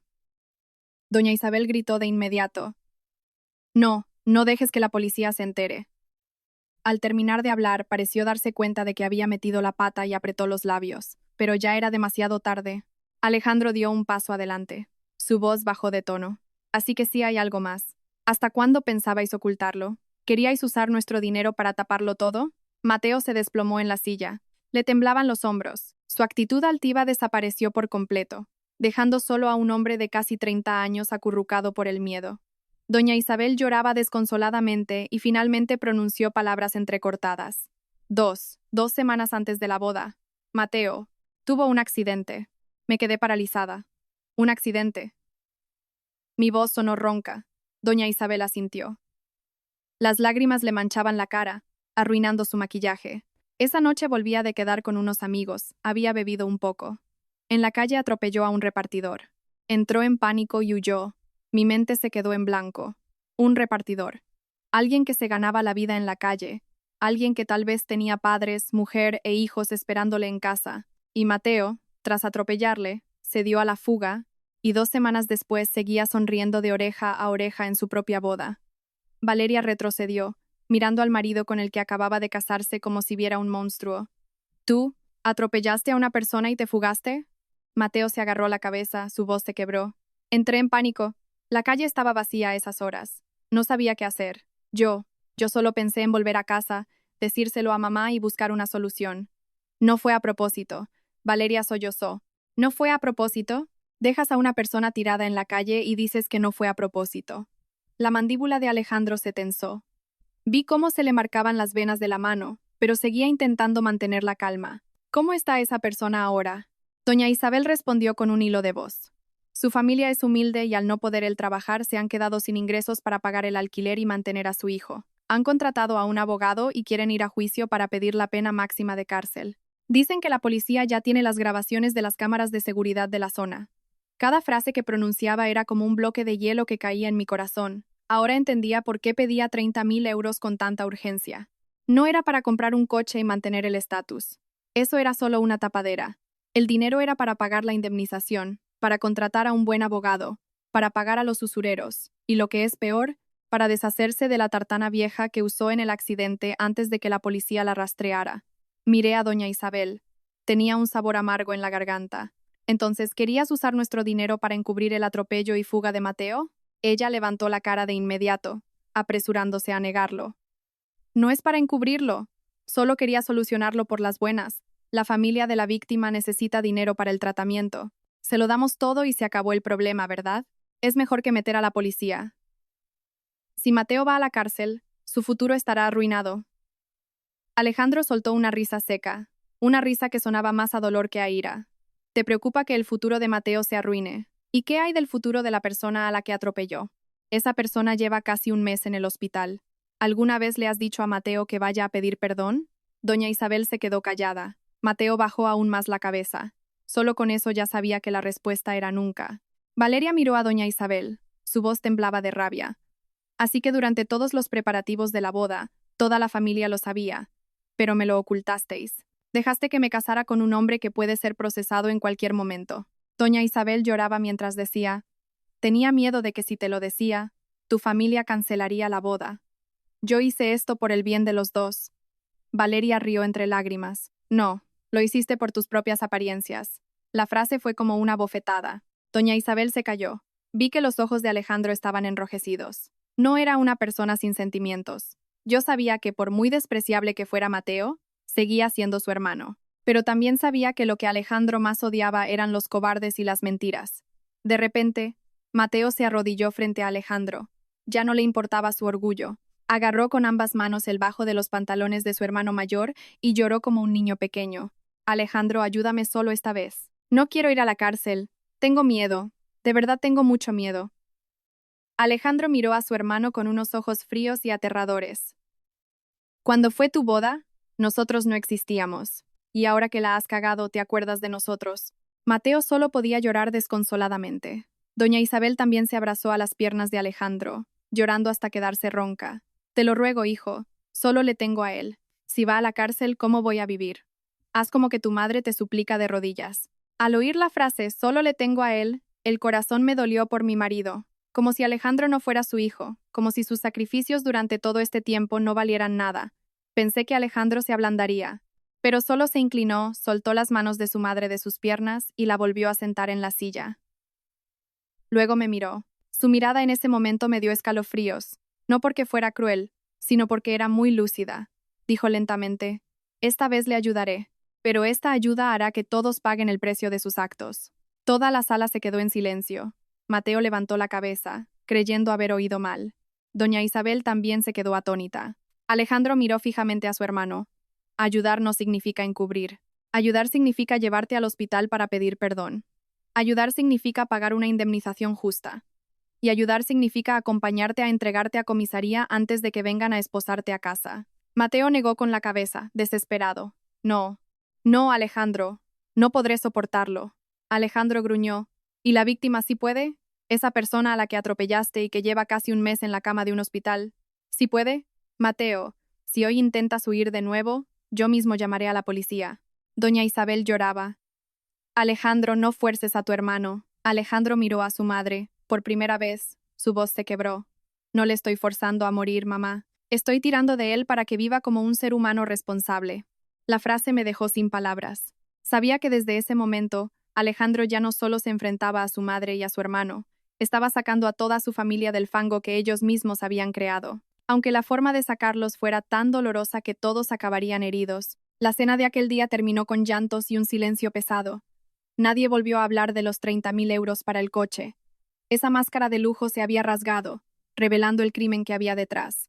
Una víctima postrada en el hospital y una familia que pronto aprendería la lección más cara de sus vidas. Y yo vi a mi marido, de pie en medio de aquel caos, y por primera vez comprendí claramente que este hombre no era cruel en absoluto. Simplemente no permitía que los lazos familiares sirvieran de excusa para pisotear la verdad.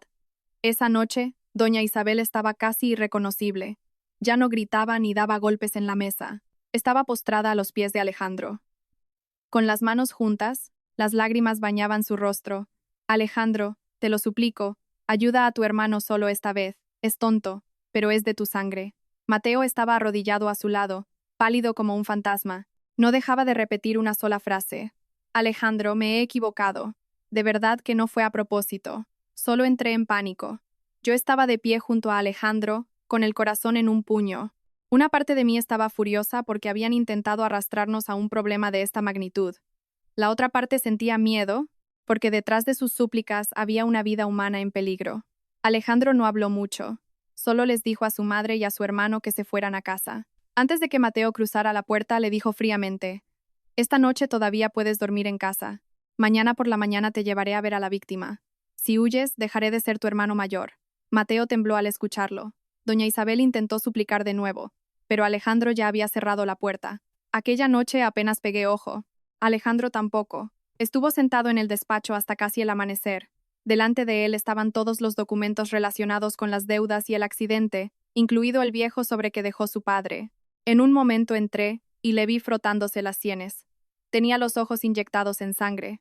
Le pregunté en voz baja: «¿Has pensado en dejarlo estar?». Se quedó en silencio mucho tiempo y luego respondió: «Me encantaría, Carmen. Pero si me quedo de brazos cruzados, Mateo se hundirá aún más. Y esa víctima no merece que la traten así». A la mañana siguiente, Alejandro se puso una camisa blanca y unos pantalones oscuros, elegante como si fuera a asistir a una reunión importante. No desayunó, solo bebió medio vaso de agua. Le vi coger un gran sobre marrón de la caja fuerte. Dentro había dinero en efectivo y varios documentos. Me miró. «Ven conmigo al hospital». Doña Isabel y Mateo ya nos estaban esperando en el portal de nuestro edificio.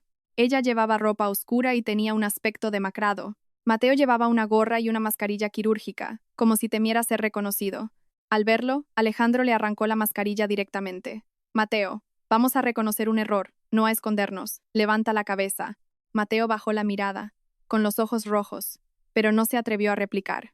El Hospital La Paz estaba abarrotado esa mañana. El olor a desinfectante y el sonido de las ruedas de las camillas creaban un ambiente asfixiante. Caminamos por el largo pasillo hacia la planta de traumatología.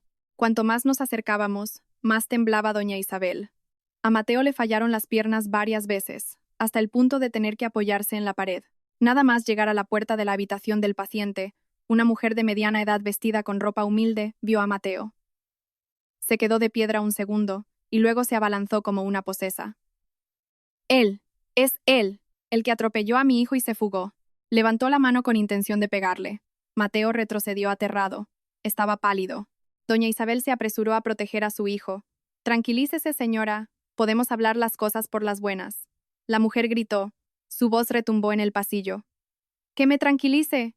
Mi hijo lleva casi un mes en la cama y el culpable estaba tan tranquilo casándose». «¿No tenéis corazón?». La frase fue como una bofetada para todos nosotros. Me asomé al interior de la habitación y vi a un joven tumbado con la pierna escayolada. Estaba muy delgado. A su lado había un casco de repartidor de globo resquebrajado. Alejandro dio un paso al frente. No le replicó. Hizo una profunda reverencia ante la mujer. «Soy su hermano mayor. Hoy lo he traído para que reconozca su error». El pasillo se quedó en un silencio absoluto. Probablemente nadie esperaba que el culpable acudiera por su propio pie, y mucho menos que su hermano mayor hiciera una reverencia en público. La mujer seguía temblando de rabia. ¿Acaso reconocer su error va a hacer que mi hijo vuelva a caminar? Él mantenía a la familia. Trabajaba todos los días para dar de comer a su mujer y a su hijo. Y ahora está tumbado ahí. ¿Sabéis que nos van a desahuciar porque no podemos pagar el alquiler de este mes? Las ayudas tardan y no tenemos ni para comer». Alejandro asintió. Su voz era profunda. «Sé que llegamos tarde, pero hoy hemos venido para asumir nuestra responsabilidad, no para pedir perdón». Miró a Mateo. Su mirada hizo temblar a su hermano. Ponte de rodillas. Mateo levantó la cabeza, le temblaban los labios. Alejandro gruñó. Que te pongas de rodillas y le pidas perdón a su madre. Doña Isabel entró en pánico. Alejandro, no le obligues a hacer eso en el hospital. Alejandro se volvió hacia su madre. Su voz era suave pero punzante. ¿Hasta cuándo vas a proteger su orgullo? Mateo finalmente se arrodilló en el frío suelo. Agachó la cabeza. Su voz se quebró. Yo. Le pido perdón, señora. Lo siento muchísimo. Me equivoqué. Entré en pánico y huí. Lo siento de verdad. La madre de la víctima rompió a llorar. Ya no intentó pegarle. Solo se quedó allí, llorando por el dolor, la rabia y una disculpa que debería haber llegado mucho antes. Yo estaba de pie junto a Alejandro. Sentí que me ardían los ojos. En ese momento entendí que Alejandro no había traído a Mateo para hacer teatro. Estaba obligando a su hermano a afrontar consecuencias reales, a enfrentarse a la víctima, a las lágrimas de esa madre y a la cama del hospital que él mismo había provocado con su cobardía. Alejandro puso el sobremarrón sobre una mesa cercana. Esto es para cubrir parte de los gastos iniciales. A partir de hoy nos haremos cargo de todos los gastos médicos correspondientes. También hablaré con mi abogado y las autoridades, pero se lo dejo claro. Si Mateo intenta huir una vez más, yo mismo lo entregaré a la policía. Mateo miró a su hermano con puro pánico. Sabía que no era una amenaza vacía. La familia de la víctima no aceptó el dinero directamente. Pidieron que se redactara un documento oficial con testigos. Alejandro aceptó sin dudarlo. Miré a doña Isabel. Estaba sentada, sin fuerzas, en la sala de espera. Tenía la cara grisácea. Quizás por primera vez comprendía que el dinero no podía encubrirlo todo, y que su amor ciego había empujado a su hijo a tener que arrodillarse en medio de un hospital. Pensaba que el problema empezaba a encauzarse, pero de repente el móvil de Mateo empezó a sonar sin parar. Miró la pantalla. Su cara, ya de por sí pálida, se quedó blanca como el papel. Pude ver el nombre de la persona que llamaba Valeria. Mateo cogió el teléfono temblando. Antes de que pudiera hablar, se escuchó la voz gélida de Valeria al otro lado. Vuelve ahora mismo. Tenemos que hablar. Si no vuelves, no me eches la culpa si esto estalla del todo. Mateo se quedó petrificado. Alejandro miró a su hermano. Su mirada se oscureció al instante. Y supe que la tormenta en el hospital no había pasado. Otra tormenta ya había estallado en el recién estrenado matrimonio de Mateo. Salimos del hospital cuando ya empezaba a anochecer. Durante el trayecto no habló nadie. Mateo iba sentado en el asiento de atrás agarrándose la cabeza. Doña Isabel solo miraba por la ventana con la mirada perdida. Yo estaba sentada junto a Alejandro, viendo cómo sus manos apretaban con fuerza el volante. Al llegar frente al piso de alquiler de Mateo y Valeria en Madrid, vimos que la puerta estaba entreabierta. La luz de dentro estaba encendida, pero había un silencio extraño. Mateo entró corriendo, llamando a voces. «Valeria, Valeria, ¿dónde estás?» No hubo respuesta. Empujó la puerta y se quedó clavado en el umbral. El salón estaba patas arriba. Los armarios estaban abiertos. La maleta blanca de Valeria no estaba. El tocador estaba vacío, solo quedaban restos de polvos de maquillaje en el espejo. Mateo corrió a abrir los cajones y se derrumbó en el suelo. «¡No está! ¡Ha desaparecido todo!», murmuró. Doña Isabel entró y palideció de golpe. «¿Qué ha desaparecido? Habla ya». Mateo, temblando, abrió la mesita de noche. Estaba vacía. Miró a su madre con los ojos perdidos. Los regalos de boda, el dinero de los sobres, los relojes que guardé en la caja. «Se lo ha llevado todo, mamá». Doña Isabel pegó un grito. «¡Ay, Dios mío! Nos ha engañado. Se ha alargado con todo». Empezó a abrir todos los cajones y armarios como loca, como si las cosas fueran a aparecer de nuevo si gritaba lo suficientemente fuerte. Mateo no paraba de llamar a Valeria, decenas, cientos de veces. No hubo respuesta. Su número ya no existía. Esa noche, Mateo casi se vuelve loco. Se sentó en el suelo llamando sin cesar mientras doña Isabel lloraba en medio del salón. ¿Por qué tiene tanta mala suerte nuestra familia? Primero lo del hospital, y ahora esa mujer nos engaña y nos roba. Ha visto que estamos en problemas y por eso ha huido. Maldita interesada. Yo estaba de pie en la puerta, escuchando con el corazón frío. Incluso en ese momento, mi suegra se negaba a ver la raíz del problema.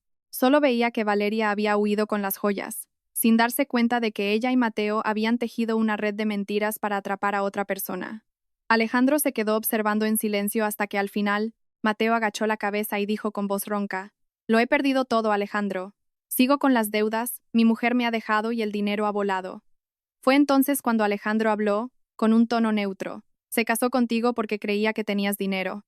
Ahora que sabe la verdad, se ha ido». Es así de simple. Esa frase hizo que Mateo mirara a su hermano mayor con dolor y vergüenza.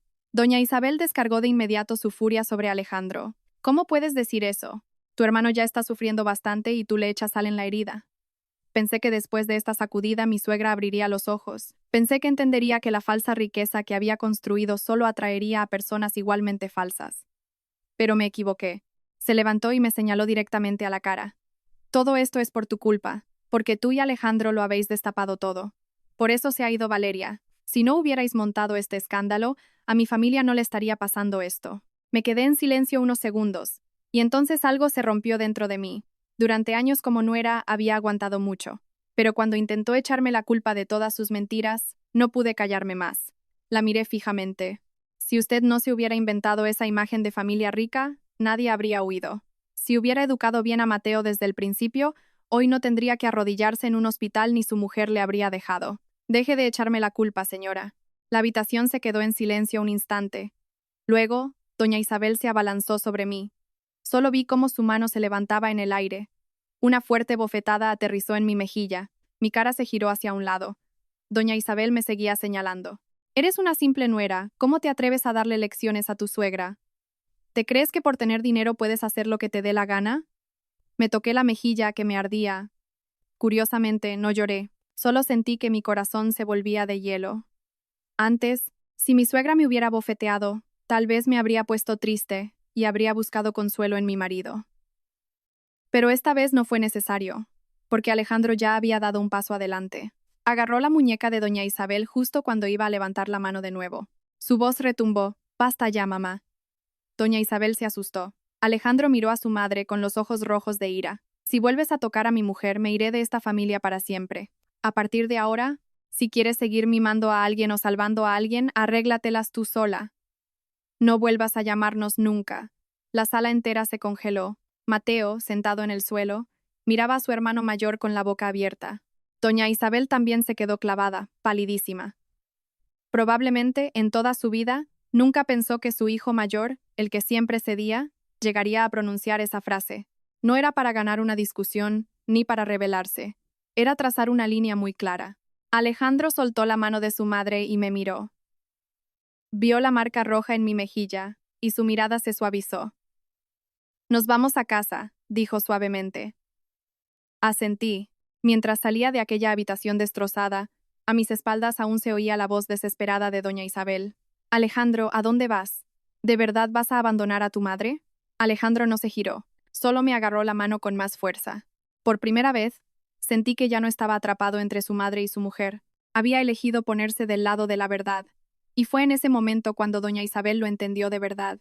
No solo había perdido las joyas de la boda o a su nueva nuera, estaba a punto de perder a su hijo mayor, el que ella siempre creyó que volvería a su lado, sin importar cómo le tratara. Después de aquella bofetada, Alejandro no habló de los problemas de su familia durante 2 días. Siguió trabajando como si nada, pero yo sabía que estaba tomando una gran decisión. Una noche me desperté y le vi de pie en el balcón, mirando al vacío, sin encender el cigarro. Al tercer día, dejó el móvil sobre la mesa del comedor y dijo: «Esta tarde he quedado con el tío Fernando. Todo tiene que resolverse allí. ¿Vas a contarlo todo?», pregunté. Alejandro asintió. Tenía los ojos cansados pero decididos. Sí, no para humillar a mamá, sino para que no le quede ninguna salida y deje de cometer errores. Esa tarde fuimos a casa del hermano mayor de su padre, el tío Fernando. En el salón ya estaban sentados varios familiares mayores. El ambiente era muy solemne. Doña Isabel llegó la última, acompañada de Mateo. Llevaba ropa sobria. Se había maquillado para disimular el cansancio y empezó su teatro de inmediato. Lloraba, quejándose de que Alejandro defendía a su mujer antes que a su propia madre y a su hermano. Yo estaba sentada en silencio junto a Alejandro. Antes, quizás me habría sentido incómoda por ser acusada así delante de la familia, pero ahora solo sentía cansancio. El tío Fernando miró a Alejandro. «Alejandro, fuiste tú quien nos reunió. Explícate». Alejandro asintió. No contradijo a su madre. Simplemente sacó un pendrive y lo dejó sobre la mesa. «Siento mucho las molestias, pero esto tiene que ver con papá, su testamento y los bienes que dejó. Hoy necesito que todos seáis testigos». Al escuchar la palabra testamento, doña Isabel dejó de llorar de golpe. El tío Fernando frunció el ceño. «¿El testamento?». ¿No dijisteis que Arturo murió repentinamente y no dejó nada? Alejandro conectó el pendrive a la televisión. Apareció un vídeo antiguo en la pantalla. Era una grabación del despacho de mi difunto suegro. Alejandro explicó: papá instaló una cámara oculta antes de morir. Sabía que alguien solía coger documentos de su caja fuerte sin permiso. La sala se quedó en silencio. El video mostraba cómo, un día después del funeral, doña Isabel entraba en el despacho. Tenía el rostro impasible, sin rastro de dolor. Abrió la caja fuerte con soltura, sacó un sobre grande, 2 libretas de ahorro, una pequeña bolsa de tela y un fajo de papeles. Miró los papeles con tensión y se apresuró a meterlo todo en su bolso y salir. El vídeo terminó. Un silencio sepulcral llenó la sala. Doña Isabel estaba sentada como una estatua, pálida como un muerto. El tío Fernando dio un golpe en la mesa. Isabel, ¿cómo has podido? Arturo acababa de morir y tú ya estabas escondiendo su testamento. Has engañado a toda la familia durante todo este tiempo. Doña Isabel rompió a llorar al fin. Esta vez era un llanto real.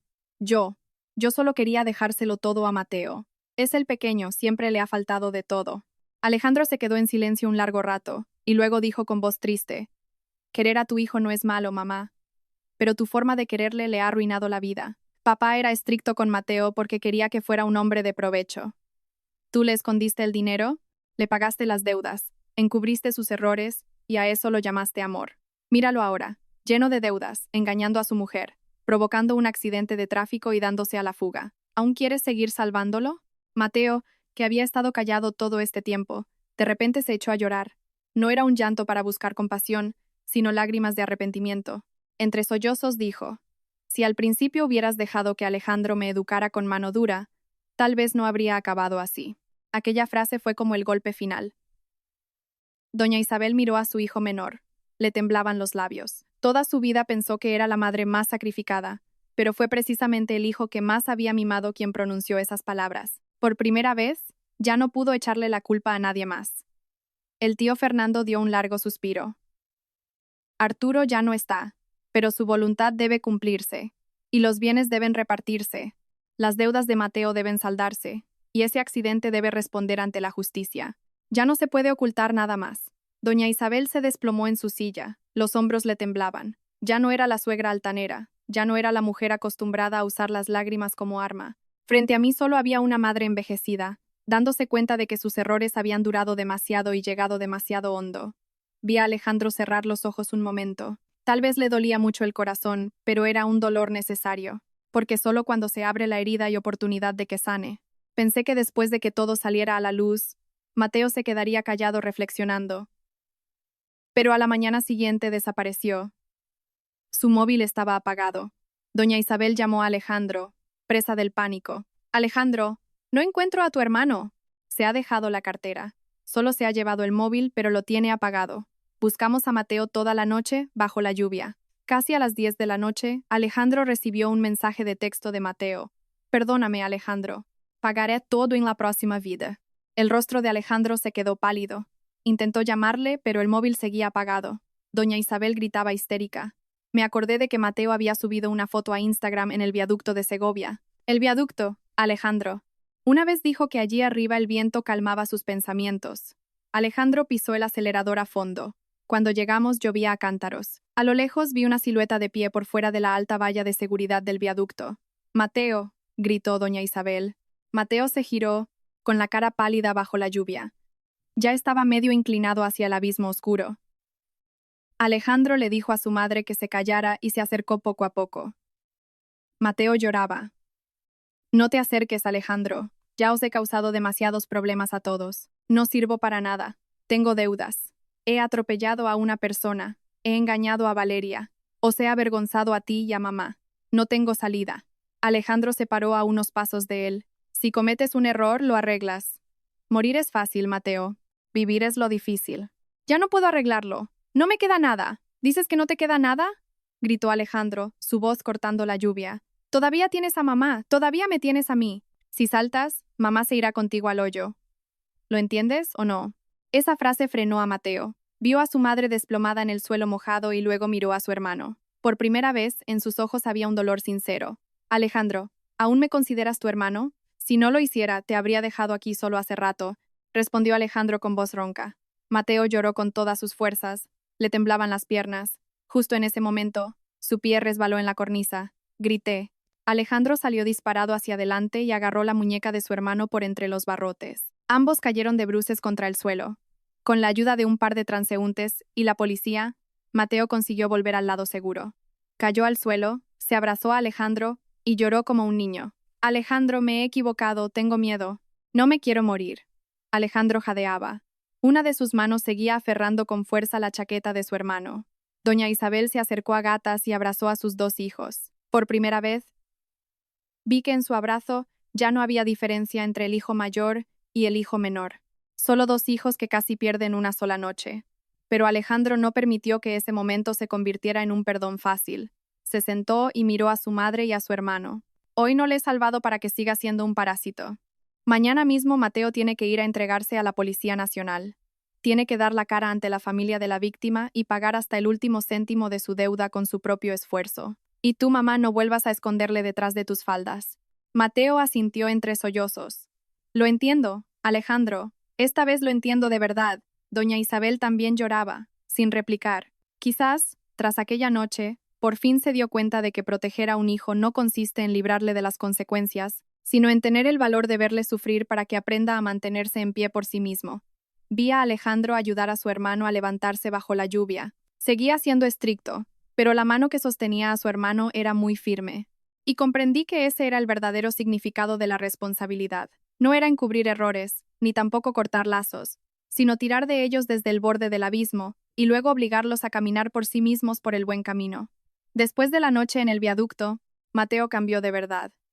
A la mañana siguiente, él mismo llamó a Alejandro. Alejandro, acompáñame a comisaría. En comisaría lo confesó todo. Dado que colaboró y nuestra familia pagó una indemnización justa a la víctima, le redujeron la pena, pero igualmente tuvo que afrontar las consecuencias de sus actos ante el juez. Lo que más me sorprendió fue que Alejandro vendió su coche, el que tanto le gustaba. Esa persona está en una cama de hospital por culpa de nuestro hermano, me dijo. No podemos limitarnos a arrepentirnos mientras nos aferramos a nuestras cosas. Mateo empezó a trabajar en un taller de soldadura. Era un trabajo duro y sucio, pero fue el primer dinero honrado que ganaba en años. Cada mes, una parte de su sueldo iba para pagar sus deudas y otra parte se la enviaba a la familia de la víctima. Valeria intentó volver cuando se enteró de que nuestra familia aún tenía las tierras y el dinero de la herencia, pero Mateo la rechazó con calma. Cuando no tenía nada, te fuiste. Ahora, no vuelvas. Doña Isabel también empezó a poner las cosas en orden. Vendió las tierras de la herencia en el pueblo y repartió el dinero según dictaba el testamento. Una tarde, vino a nuestra casa y dejó una libreta de ahorros delante de mí. Carmen, te pido perdón. Durante todo este tiempo me equivoqué contigo. La miré y ya no sentía ningún rencor en mi corazón. Le devolví la libreta. No necesito dinero, mamá. Solo necesito que esta familia viva de manera honesta. Doña Isabel rompió a llorar. Pero esta vez no sentí fastidio. Solo le serví una taza de café caliente. La cena de Nochebuena de ese año, por primera vez en mucho tiempo, nos sentamos todos juntos en la misma mesa. Ya no había postureo, ni cálculos egoístas. La comida era tradicional, cordero asado, jamón ibérico y langostinos. Mateo estaba sentado en silencio, ayudando a repartir los platos. Doña Isabel ya no me daba órdenes. Al contrario, me preguntó con timidez. Carmen, ¿el cordero me ha quedado bien hecho? Alejandro, sentado junto a su madre, le sirvió un buen trozo de carne en silencio. Ella agachó la cabeza, con los ojos llorosos. Mi marido me miró y esbozó una sonrisa muy leve.